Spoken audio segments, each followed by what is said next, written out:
Hello friend, welcome back to my channel.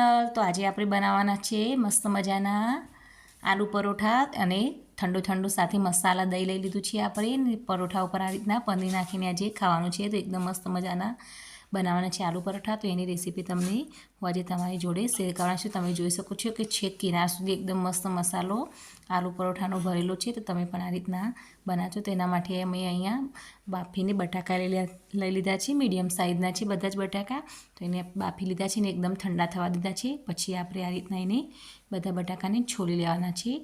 સોલીને પછી આ રીતના આપણે ક્રશ કરી લઈશું એકદમ સરસ. અંદર ગોઠાના રીતના આપણે બધા ક્રશ કરી લેવાના છે. હાથથી દબાવી લેવાના છે.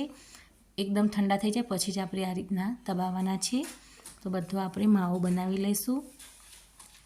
તો બધા બટાકાને આપણે હાથથી કે તમે જે ભાજી દબાવવાનું આવે ને એનાથી પણ દબાવીને આ રીતના કરી શકો છો. તો આપણે આ રીતના બધા જે બટાકાને દબાવી લઈશું. તો બધું આ રીતના દબાઈ જાય એની પછી આપણે એની અંદર મસાલા કરી લઈશું. તો અહીંયા મેં ઝીણા લીલા મરચાં સમારીને લઈ લીધા છે. થોડા તલ લઈ લીધા છે. થોડા અંદર મેં કઢી પત્તા લઈ લીધા છે. સ્વાદ પ્રમાણે મીઠું લઈ લીધું છે. થોડું અજમો નાખી દઈશ. અજમાથી એકદમ સરસ એવો ટેસ્ટ આવતો હોય છે. એની પાચન માટે પણ અજમો સારો એટલે અજમો પણ લઈ લઈશું. અને થોડોક ધાણા જીરું પાવડર, થોડો ચપટી જેટલું મરચું લઈ લીધું છે. અને હવે એની અંદર હું હળદર નાખી દઈશ અને થોડો શેકેલા જીરાનો પાવડર નાખી દઈશું.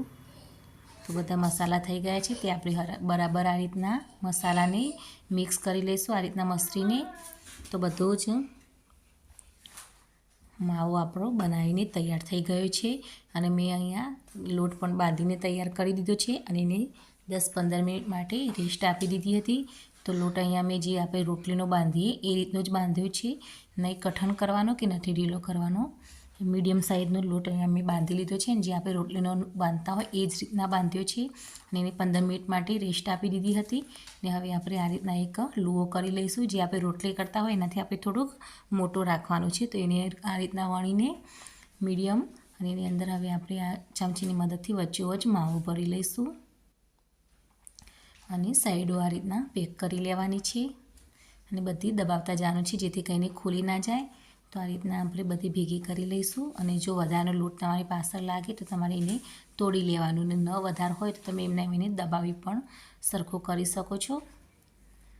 તો આ રીતના કરીને પાછળ વધારાનો જે લોટ હોય એને આપણે તોડી લઈશું ને આ રીતના વણી લઈશું. જો તમારે થોડો હાથની મદદથી થેપી લેવું હોય તો થેપીને પછી પણ થોડીક વણી તો પણ ચાલે. અને ડાયરેક્ટ આ રીતના વણતા ફાવે તો આ રીતના ડાયરેક્ટ વણી લેવાનું. તો ધીરે ધીરે વણતા જવાનું છે જેથી કરીને પરોઠો આપણો ફાટે નહીં અને મસાલો બહાર નીકળી ન જાય. તો એકદમ સરસ એવો આપણો પરાઠો વણી ગયો છે. આપણે નથી વધુ પાતળો રાખવાનો કે નથી જાડો. આ રીતના મીડિયમ સાઇઝનો પરોઠો વણી લેવાનો છે. તો હવે આપણે એને શેકી લઈશું. તો અહીંયા મેં તવી ગરમ થાય એટલે અંદર નાખી દીધું છે શેકાવા માટે. તો ગેસની ફ્લેમ મીડિયમ જ રાખવાની છે અને એને શેકતા જઈશું. તો એક પાવ શેકાઈ જાય પછી આપણે બીજી સાઈડ નાખીએ એટલે એની અંદર તેલ લગાવી લઈશું. હવે તો આ રીતના આપણે કોર ઉપર પણ તેલ નાખીશું અને ઉપરની સાઈડ પણ લગાવી દઈશું.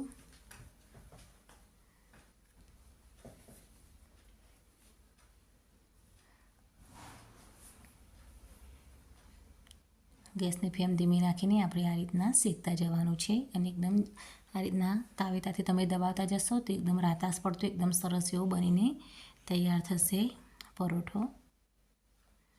તો આ રીતથી આપણે બધા પરોઠાને વણીને તૈયાર કરી લઈશું અને સાથે શેકી પણ લઈશું. તો પરોઠો આપણો સરસ શેકાઈને તૈયાર થઈ ગયો છે. તો આપણે એને પ્લેટમાં લઈ લઈશું આ રીતના. અને સાથે અહીંયા હું તવીમાં બીજો પરોઠો પણ શેકવા માટે નાખી દઈશ. વણીને તૈયાર કરી લીધો છે. તો આપણે બધા એક સરખા આ રીતના ગોળ વણીને તૈયાર કરી લઈશું.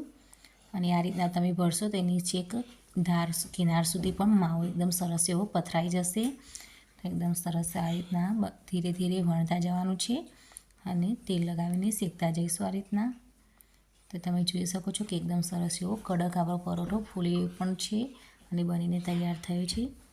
તો એકદમ સરસ મજાના આ રીતના આપણા પરોઠા બનીને તૈયાર છે. ને આપણે એની ઉપર આ રીતના મેં એની ઉપર ચીઝ છીણી લીધું છે. તો એકદમ સરસ ચીઝ સાથે ખાવામાં ખૂબ જ મજા આવતી હોય છે. અને સાથે મેં ઠંડુ દહીં અને એની અંદર ખાંડ, મીઠું અને મરચું નાખીને આ રીતના બનાવી લીધું છે. તો એકદમ સરસ એવો એનો ટેસ્ટ આવે છે.